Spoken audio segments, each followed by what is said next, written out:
all of us here have this interest and this gift and this capacity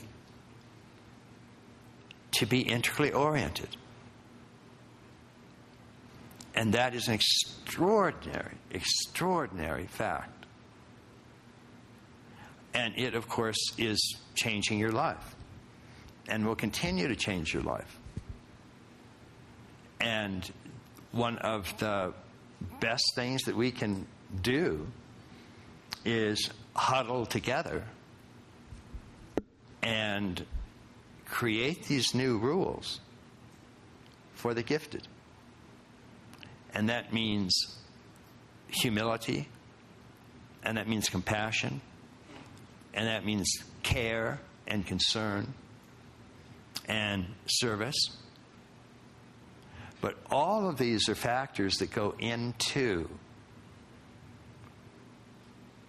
having a new way to interact with your fellow human beings while there is this new transformation occurring on the face of the planet. And so I just want to really thank all of you for coming out. And because it shows that you are motivated by a desire to understand this. You're motivated by a desire to find a new way of living.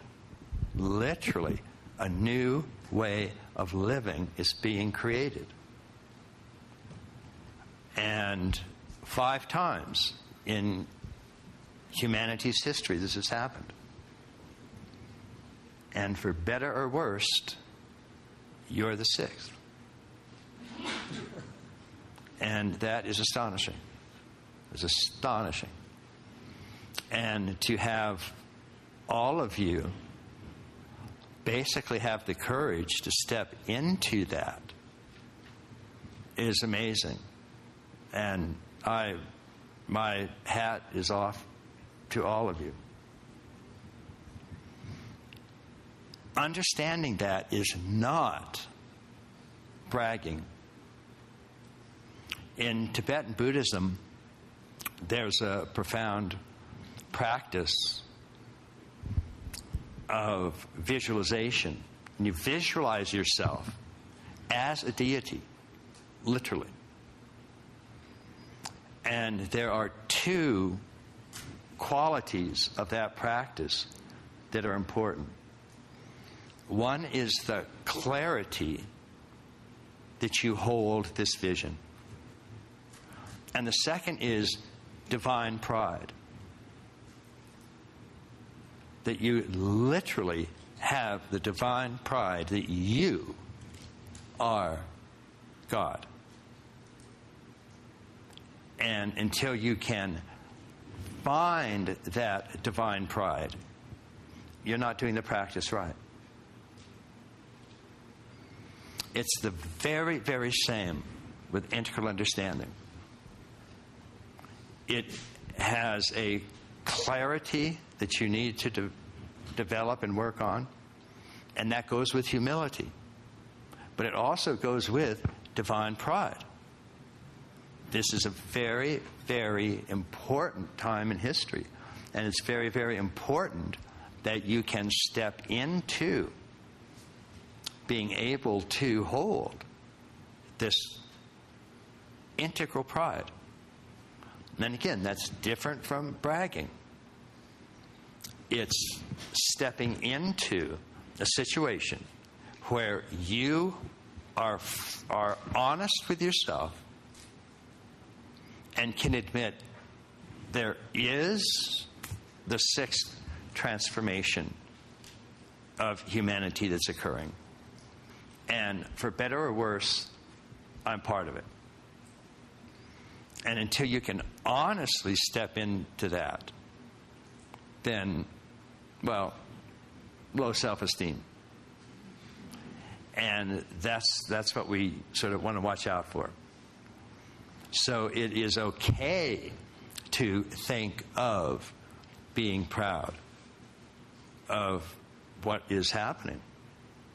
And as long as you step into it with this paradoxical sense of also having a humility about it.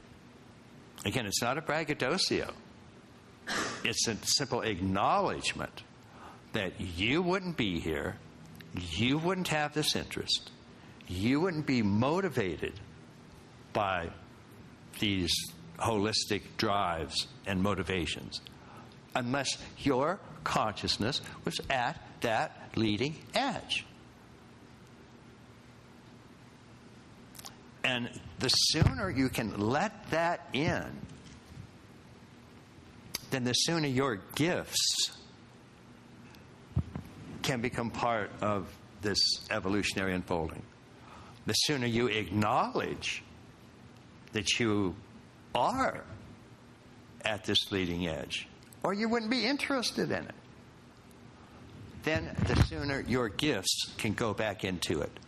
The sooner you can actually be a part of this unfolding.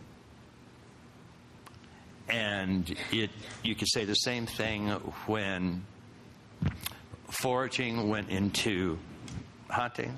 You could say the same thing when hunting went into horticultural. The people could say the same thing from horticultural into agrarian. People could say the same thing that went from agrarian into the Enlightenment, into the rational era. All of these people had to step into this divine pride in order to be able to become part of this extraordinary transformation that was occurring. So what I would really like to leave you with is an okayness about being at the leading edge, being at this frothy, unfolding edge of evolution. Because if you weren't there, you wouldn't be here. If you weren't at that leading edge, you wouldn't be motivated by any of this. You wouldn't find any of this interesting. And so the fact that you do shows this deep, deep drive that you have to find the world whole, to find your motivations whole, to find politics whole, to find medicine whole, to find the planetary existence that we're in whole, not fragmented, not broken, not first tier, not shattered, but for the first time in human history, evolution has become conscious of itself and what it wants. And what it wants is wholeness. And that is an extraordinary place to find yourself. And so please don't back off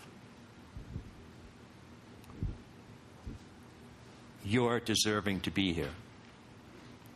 Please recognize that your very interest in this field is legitimate and is driven by your own integral drives.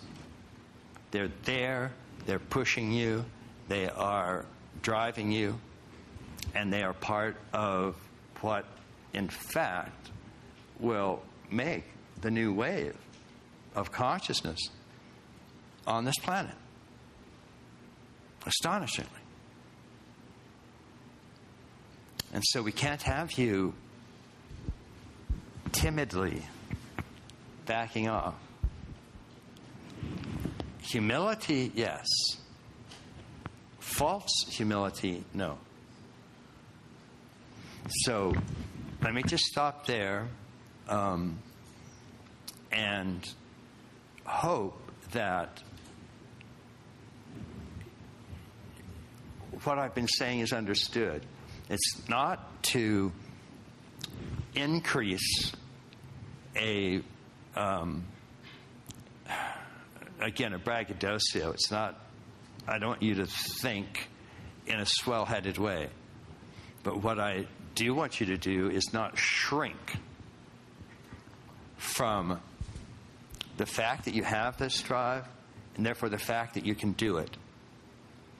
And therefore the fact that this is the time for you to step forward and to help stand at the very frothy, creative, leading edge of evolution, which is where you are,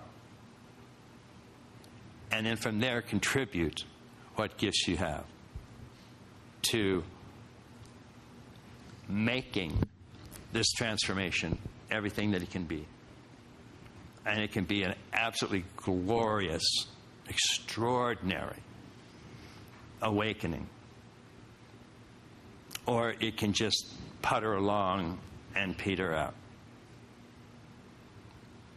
But the fact that we have this integrative, second-tier, holistic, comprehensive drive means one thing more than anything else historically. And it means that this is the first wave that truly embraces all of the previous stages.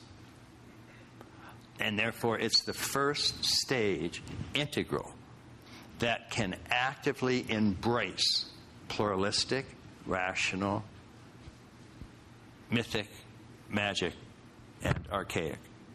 And therefore, it's the first wave of consciousness that can literally bring a wholeness to the world and stop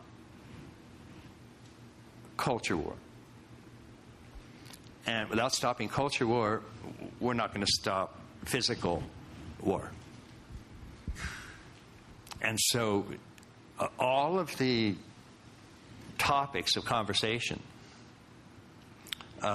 Muslim versus Jew, Buddhist versus Hindu versus Sikh, all of those are secondary to having a consciousness that can embrace all of those anyway. And that, for the first time in history, we have the opportunity of doing.